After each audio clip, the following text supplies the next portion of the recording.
Людям, кто ехал следом за этой машиной, было совсем не до смеха. Жидкость с характерным цветом и запахом на протяжении почти 700 метров лилась потоком на дорогу. Как объяснил водитель, ситуация произошла из-за сломанного сливного клапана. Данного гражданина оштрафовали, выдали предписание, обязательное предписание об уборке данного правонарушения. Посчитать, сколько людей занимается не самым чистым бизнесом в Якутске, сегодня крайне сложно. Но это точно прибыльное дело. Постоянно растущий частный сектор только добавляет работы. Но в погоне за легкими деньгами некоторые водители забывают о законах и сливают собранные отходы куда придется. Позже этот молодой человек все же признался, что сливал нечистоты в люк городской канализации. Жалобы на нелегальный сброс поступают от жителей Якутска регулярно. Бизнес нелегальных фекальщиков поставлен в буквальном смысле на большой поток. У каждого водителя есть своя карта канализационных люков и практически прямой доступ к сливу. Водители, стремясь уйти в тень, стараются максимально скрыть свой бизнес и выбирают самые неконтролируемые люки. Как мы видим, этот канализационный слив на кирпичном заводе пользуется особой популярностью. К сожалению, наказание за разлив отходов сегодня мало кого пугает. В основном вывозом занимаются частные лица, а для них штраф составляет всего 2000 рублей. Чуть больше придется заплатить только при повторном задержании.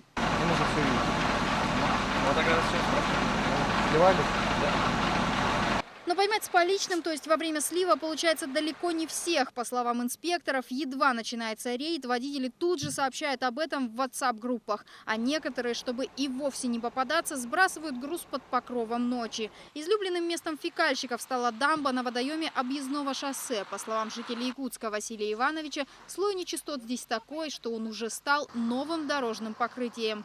Зима только начинается, они постоянно льют. Представляете, машина едет. Открыл он сзади этот люк, она начинает течь потихоньку. Вон до конца дамбы, смотрите сколько. Как раз у него там 10 кубов или это выливается, вот оно и все. Фекалии везут вот в туберкулезной больнице. И все, потом все это в город.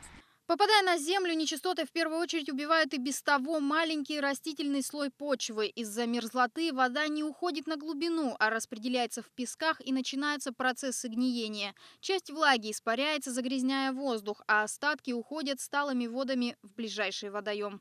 Очень многое доходит до Северного Ледовитого океана, страшное дело. Я вот когда первый раз была, посмотрела, на сколько километров вся грязь, которую мы отсюда выпускаем, доходит до этого и приливной волной обратно дается.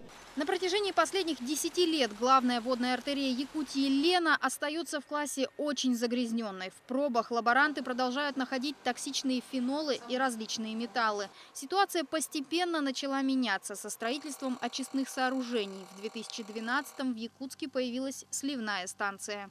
Очищаем от песка, ила, из крупного мусора и песка поступают уже на станцию биологической очистки, и они уже по своей технологии там производят доочистку и отправляют в реку очищенную воду.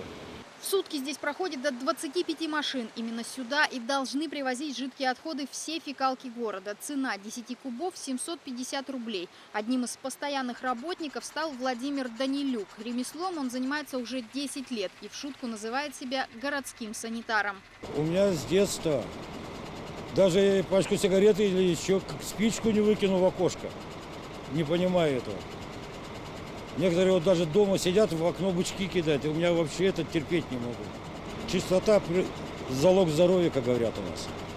Как способ борьбы со сливом многие горожане предлагают заваривать люки. Однако это не решит проблему в корне. До недавнего времени специфическая деятельность никак не контролировалась. Но сейчас ставится вопрос о введении лицензий на вывоз отходов. Но введением нового законодательства, значит, они обязаны будут получать лицензию. То есть определенные предприятия, которые получат только эти лицензии, смогут осуществлять перевозку этих отходов. Не менее важно, по словам экспертов, работать и над самосознанием общества. Любовь к окружающей среде должна прививаться с самого детства. Ведь пока в деле будет оставаться пресловутый человеческий фактор, шлейф от работы с душком может распространиться по всей планете. Даже в таком маленьком стакане может оказаться очень много опасных бактерий и вирусов, а в одной фекальной машине десятки тысяч таких стаканов.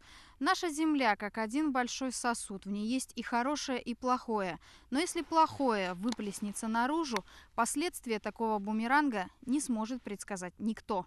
Анна Лебединская, Василий Соловьев, Максим Бурцев, Вести, Якутск.